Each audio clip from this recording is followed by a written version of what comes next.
요한일서 2장 말씀, 오늘 우리가 함께 읽는 새벽 시간입니다.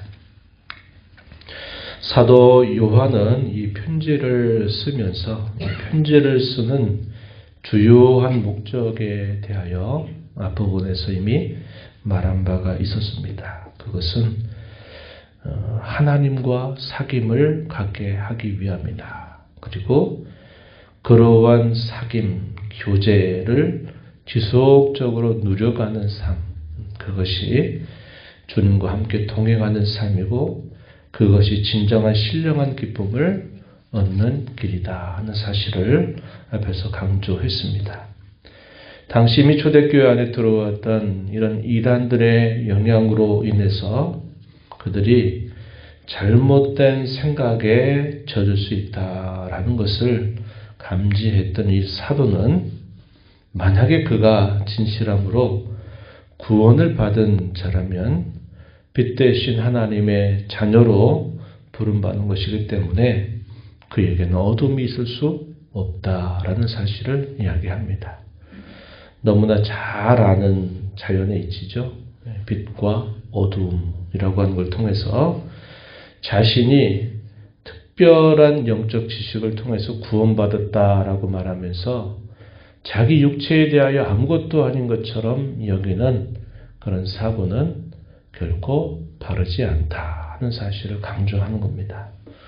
영혼이 구원받으면 육체는 아무것도 아니다 하면서 육체의 삶을 방종해도 되는 것처럼 말하는 그런 거짓된 가르침은 결코 하나님이 가르치는 바가 아니다. 이런 사실을 강조하는 겁니다. 그래서 우리가 하나님께로부터 구원을 받으면 빛 대신 하나님의 자녀로 빛 가운데 살아가는 삶이어야 되는데 그러기 위해서는 어두움에 속해 있는 것들을 우리가 벗어나야만 된다 하는 겁니다. 도덕적으로 윤리적으로 아무렇게나 살아도 된다고 말하는 것은 결코 이 구원의 은혜를 알지 못하는 태도라는 것을 분명하게 말해 주었습니다. 그러면서 2장 1절 가서도 보면 내가 이것을 너희에게 쓰는 목적은 이 말입니다. 너희가 죄를 범하지 않게 하려는 것이다. 이렇게 말합니다. 사귐을 얻는 것, 그 사귐을 누리는 것, 그것과 더불어 뭐라고 이야기하냐면 죄를 범하지 않게 한 것이다. 이렇게 말합니다. 우리가 주님과 더불어 사귐을 나누고 그 사귐을 누리고 혹은 주님과 동행하는 그 길에는 반드시 그 죄가 함께할 수 없다라는 사실을 우리에게 분명하게 가르쳐 줍니다. 그래서 이 서신을 기록하는 목적 중에 하나, 너희가 죄를 범하지 않는 삶을 살게 하려는 목적이 있다. 이 사실을 분명하게 말해 줍니다.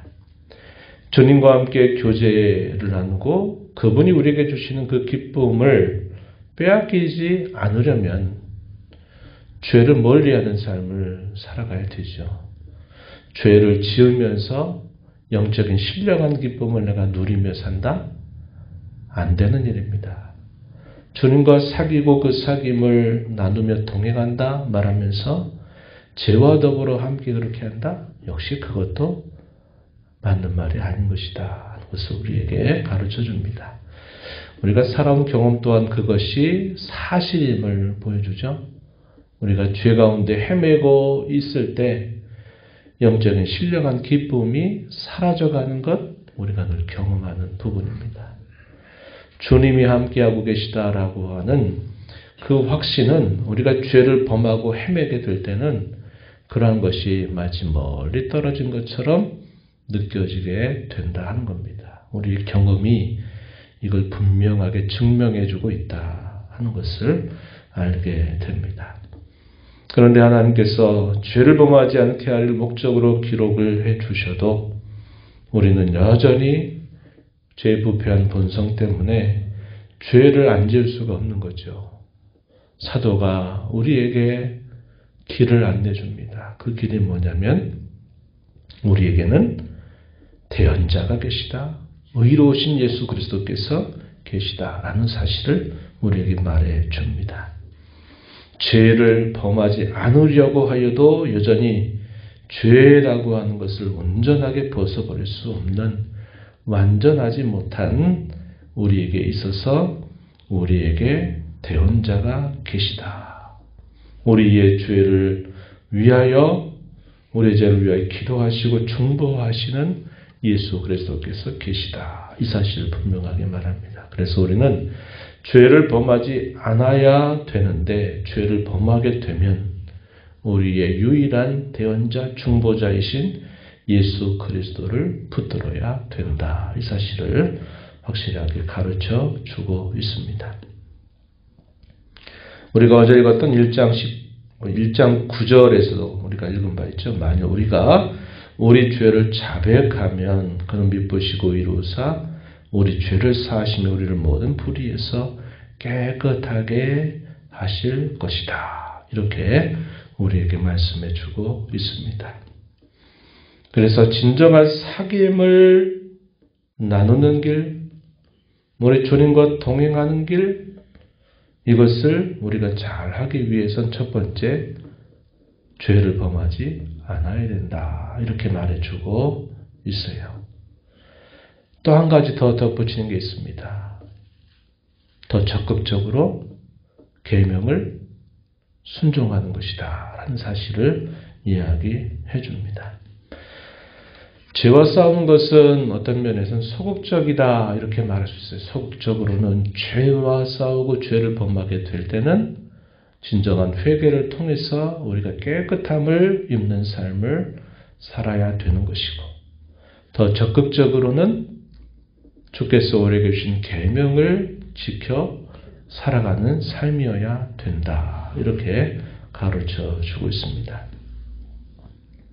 그 계명을 순종하는 것 두 가지로 우리가 정리해 보면, 하나는 우리가 잘 아는 바와 같이 하나님을 사랑하는 것입니다.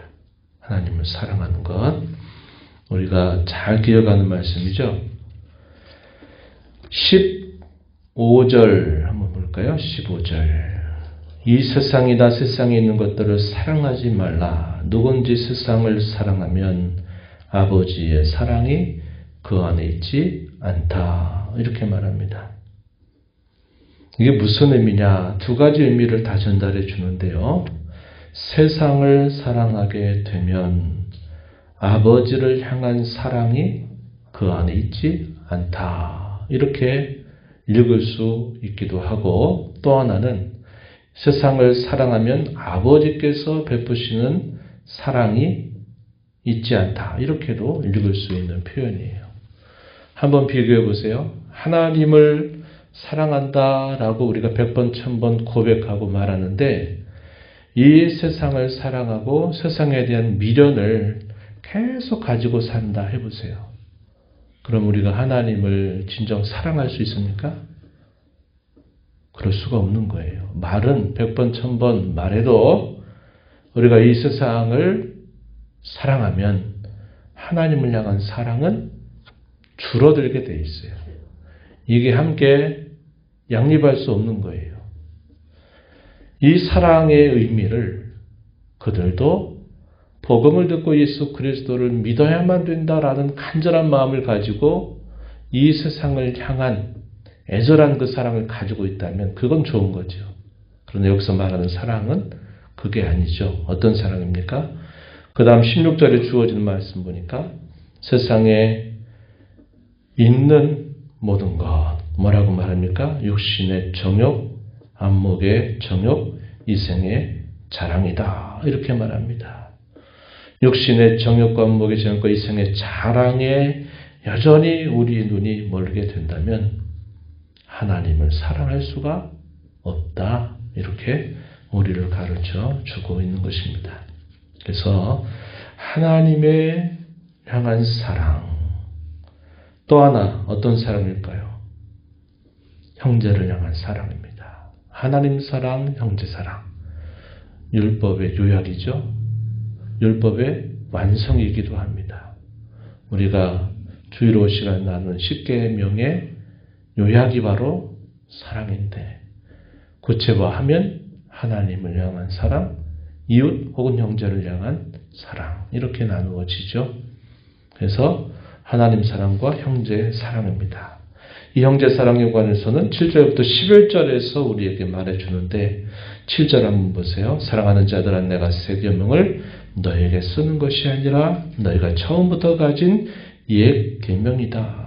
8절에 다시 내가 너희에게 새 계명을 쓴다. 그에게와 너희에게도 참된 것이다. 이렇게 말하면서 9절 가서 보면 빛 가운데 있다 하면서 그 형제를 미워하는 자는 지금까지 어둠에 있는 자다. 그의 형제를 사랑하는 자는 빛 가운데 거하여 자기 속에 거리낌이 없다. 이렇게 말합니다. 뭘 말합니까? 형제 사랑.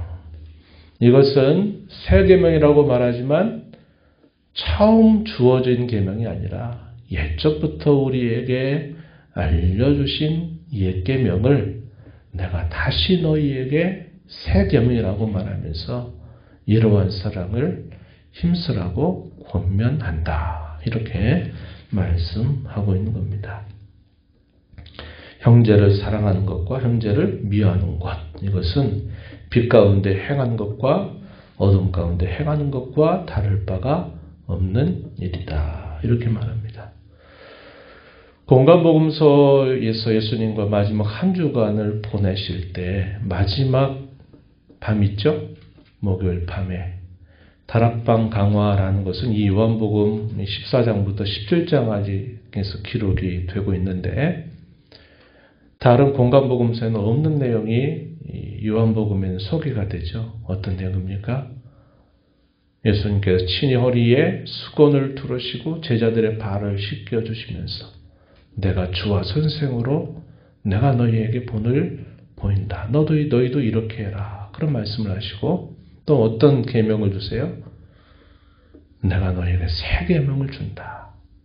너희가 서로 사랑하면 사람들이 너희가 나의 제자인 줄을 알게 된다. 그러면서 이 새 계명에 대하여 예수님이 십자가를 지시기 바로 전날 밤에 제자들에게 하셨던 말씀을 특별하게 사도 요한은 기록해주고 있어요. 요한일서 여기서도 이 부분을 대단히 강조하고 있다 하는 것입니다. 그래서 오늘 우리가 이 말씀을 통해서 확인하는 중요한 메시지는 주님과 만나고 주님과 사겨 교제하고 그 사귐을 누리는 길 혹은 주님과 동행하는 삶 이것에 대해서 또 하나의 표현을 주는 말씀이 5절에 보면 5절 끝자락에 우리가 그의 안에 있는 줄을 안다. 주님 안에 거하는 삶이다. 이렇게 같은 의미로 표현해요. 진정한 사귐을 누리는 길, 주님과 동행하는 길은 우리가 곧 주 안에 거하는 삶인데 두 가지를 말하는 거예요. 하나는 소극적으로 죄와의 끊임없는 싸움, 죄를 범하지 않도록 끊임없이 애쓰는 삶, 죄를 범하게 되면 우리의 대언자, 중보자이신 그리스도에게 우리의 죄를 고하여서 깨끗함을 가지고 살아가는 삶이어야 된다. 적극적으로는 계명을 순종하는 것인데 그 계명을 순종하는 것은 곧 하나님을 사랑하는 것과 형제를 사랑하는 것이다. 이렇게 이야기를 해주고 있다는 겁니다. 이것이 진정한 사귐을 누리는 성도의 마땅한 길이다. 이것을 요한일서 2장은 우리에게 강조해 주고 있어요. 이 두 가지를 꼭 기억하면서 살아가신 저와 여러분이 되기를 바랍니다. 죄를 범하지 않도록. 죄를 범하면 우리가 다시 어둠 가운데 거하는 꼴이 되어서 우리가 하나님과 진정한 사귐의 기쁨을 누릴 수가 없다 하는 것이고 그분의 계명을 적극적으로 순종하며 애를 쓰며 살아가는 삶을 살 때 우리와 주님이 진정한 사귐을 누리고 기뻐하고 또 그러한 사귐을 따라 살아가는 삶이 된다. 이것을 우리에게 선명하게 가르쳐 주고 있습니다. 이러한 교훈을 마음에 새긴 자로 평생 다하도록 주님과 깊이 만나고 교제하고 사귐을 누리는 길, 동행하는 삶, 그분 안에 거하는 삶 살아가는 저와 여러분 되기를 진심으로 축원합니다. 하나님 아버지 감사합니다.